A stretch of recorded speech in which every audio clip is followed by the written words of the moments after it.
Selamat pagi sahabat Pengadilan Tinggi Palembang di seluruh Indonesia. Senang sekali bersama saya Amrina Rusyada menyapa sahabat Pengadilan Tinggi Palembang pada hari ini. Selamat datang di acara Cindo Podcast, podcast yang berisi informasi dan pelayanan seputar Pengadilan Tinggi Palembang.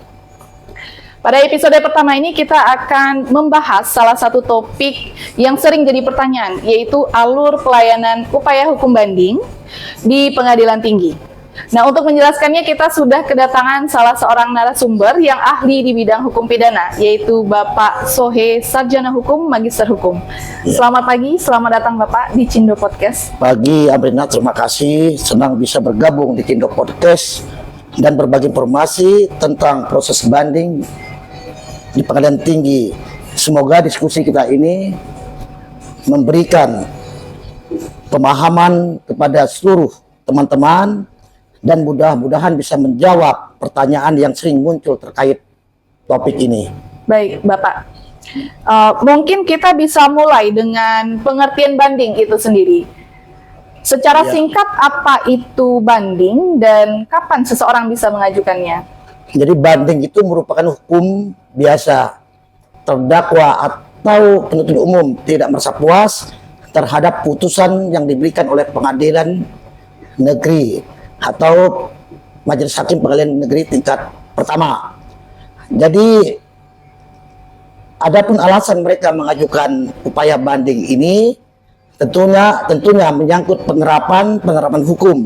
Apakah ada keliruan baik hukum acara atau hukum formal maupun substansinya. Untuk substansi ini tentunya menyangkut fakta-fakta hukum dan keadilan yang diberikan oleh majelis hakim tersebut. Gitu. Baik, Bapak. Jadi ini merupakan kesempatan kedua untuk meninjau putusan kembali, begitu Pak? Ya betul. Jadi upaya hukum banding ini disebut juga pengadilan apel atau ulangan. Jadi ketika perkara diajukan di tingkat banding, jadi hakim banding itu memeriksa semua proses yang terjadi di pengadilan itu, dilihat dari prosesnya, hukum acaranya, dan juga fakta-fakta hukum yang termuat dalam putusan tersebut, serta sejauh mana penhukuman atau pidana atau stratmat yang dijatuhkan oleh majelis hakim tingkat pertama apakah sudah sesuai dengan keadilan, baik keadilan bagi terdakwa atau keadilan bagi masyarakat. Baik, Bapak. Nah, kemudian bagaimana alur atau tahapan dari pelayanan upaya hukum banding pidana di Pengadilan Tinggi ini? Salah satu pihak tidak setuju dengan putusan tersebut, mereka menyampaikanlah kepada Panitera Pengadilan Negeri untuk menyampaikan upaya banding, dan oleh Pengadilan Negeri itu membuat akta banding. Di pengadilan tingkat pertama telah lengkap dengan dari permohonan bandingnya, akta banding itu sudah lengkap semua, dan mereka harus mengirim berkas tersebut kepada Pengadilan Tinggi dalam waktu 14 hari setelah pernyataan banding tersebut. Untuk Pengadilan Tinggi ini diterima di PTSP, meneruskan berkas perkara pidana tersebut ke kepanitraan pidana untuk memeriksa kelengkapan berkas, apakah sudah lengkap atau belum. Ketika perkara sudah lengkap, diinput ke dalam SIPP. Setelah diinput, dilengkapi semua data-data yang ada di SPP, kemudian oleh Paniteraan Muda Pidana meneruskan kepada Ketua Pengadilan Tinggi dengan tujuan adalah untuk menunjuk majelis hakim yang akan memeriksa perkara pidana tersebut. Kemudian berkas perkara tersebut diteruskan oleh Panitera Muda Pidana kepada Panitera dengan tujuan agar Panitera menunjuk Panitera pengganti yang akan mendampingi atau membantu majelis hakim dalam memeriksa berkas perkara tersebut. Kemudian berkas perkara tersebut disampaikanlah kepada majelis hakim yang ditunjuk untuk memeriksa perkara tersebut. Baik, Bapak. Berarti tahap pertama tadi merupakan kewenangan dan tanggung jawab di kepanitraan pidana, begitu ya, Pak? Betul sekali. Nah, kemudian bagaimana proses atau alur tahapannya ketika berkas sudah sampai di majelis hakim? Jadi setelah majelis hakim menerima berkas dari Kepaniteraan Muda Pidana, tentunya perbuatan pertama dilakukan oleh majelis hakim adalah tentang menetapkan hari sidang. Jadi kapan perkara tersebut akan disidangkan. Majelis hakim perhatikan berkas biasanya terhadap terdakwa. Ini kan ada yang tahan, ada yang tidak ditahan. Apabila terdakwa ditahan, tentunya harus diinput masa penahanan dan di print out, kemudian ditandatangani penahanan tersebut. Majelis hakim akan membaca berkas. Itu untuk baca berkas itu biasanya secara bergiliran dari ketua majelis, hakim anggota 1, hakim anggota 2. Apa tujuan membaca itu adalah untuk dilakukan musyawarah hakim. Dan setelah musyawarah itu barulah bisa disusun putusan. Setelah dibaca, musyawarah, bikin putusan, kemudian bekas perkara tersebut diserahkan kepada panitera pengganti untuk persiapan membuat putusan. Setelah selesai diketik, majelis hakim secara bergiliran akan membaca putusan tersebut, apakah perlu ada perubahan atau tidak. Setelah perkara selesai dibaca, ditandatangani semua itu oleh panitera pengganti, diserahkan kepada Panmud Pidana dengan tujuan agar untuk diminutasi. Seperti itu. Baik. Berkas perkara yang telah dibacakan putusannya dan telah selesai, kemudian dokumennya juga telah lengkap dari majelis hakim, menjadi tanggung jawab pidana kembali, begitu ya Pak ya? Betul, betul. Dan prosedur yang dilakukan di kepaniteraan pidana apa saja? Gitu.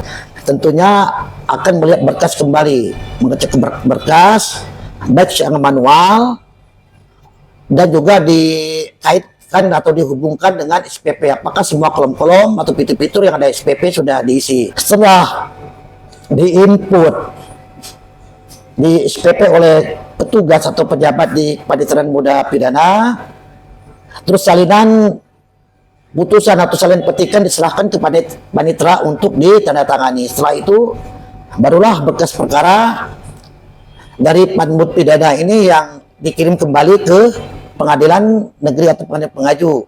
Sementara bundel B-nya itu dari panitera pidana diserahkan kepada panitera muda hukum dengan disertai berita acara. Sementara bundel A-nya akan dikirim kembali ke pengadilan pengaju karena isi dari bundel A tersebut merupakan putusan dan produk seperti berita acara, penahanan segala macam berada di bundel A, sehingga dikembalikan kepada pengadilan pengaju. Seperti itu. Baik Bapak, ini merupakan proses yang cukup panjang begitu ya Pak. Namun ini dilakukan dengan detail dan teliti. Betul. Gitu ya. Nah kemudian untuk jangka waktunya ini Pak, kira-kira berapa estimasi waktu untuk upaya banding ini? Gitu.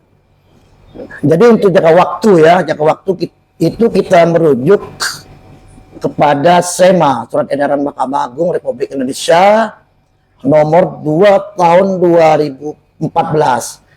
Di situ bahwa pada pengadilan tinggi dalam menyelesaikan perkara itu selama 3 bulan atau 90 hari ya. Namun ini terkait dalam perkara pidana, tentunya berkenaan dengan masa penahanan. Kalau kita merujuk pada pasal 27 KUHP, memang betul sinkron. Jadi penahanan kewenangan hakim itu 30 hari tambah bisa diperpanjang 60 hari apabila diperlukan. Akan tetapi dalam perkara SPP pengadilan anak misalnya, terdakwanya anak, ini kan dalam penyelesaian perkara hanya sebatas 25 hari. Jadi sekalipun SEMA tahun 2014 mengatur demikian, tentunya karena penahanan hanya 25 hari minimal, kita harus putus perkara anak tersebut dalam waktu 25 hari. Itu pun ada instruksi dari Mahkamah Agung bahwa dalam hal memutuskan perkara itu biasanya masa tahanannya kurang dari 7 hari. Sebelum habis masa tahanan 7 hari itu harus diputuskan. Seperti itu. Sementara untuk pengadilan tinggi sendiri, kalau kita lihat database yang ada di SPP 3 bulan terakhir. Sekarang bulan Agustus, September, Oktober. Kalau kita lihat datanya itu bahwa perkara pidana itu diselesaikan paling cepat tuh 7 hari dan paling lama tuh sekitar 34 hari. Jadi kalau kita rata-ratakan itu bahwa hakim pengadilan tinggi Palembang kesaksian perkara itu sekitar 20 hari. Nah itu jadi tidak ada putusan yang dalam perkara pidana ini yang dijatuhkan itu melewati waktu 3 bulan, 9 bulan, nggak ada sama sekali. Baik Bapak, berarti kita cepat dalam memutus perkara peradilan pidana ini di Pengadilan Tinggi Palembang, begitu ya Pak ya? Betul. Nah, untuk hasil putusannya gitu Pak, bagaimana para pihak atau pihak yang berkepentingan bisa mengetahuinya?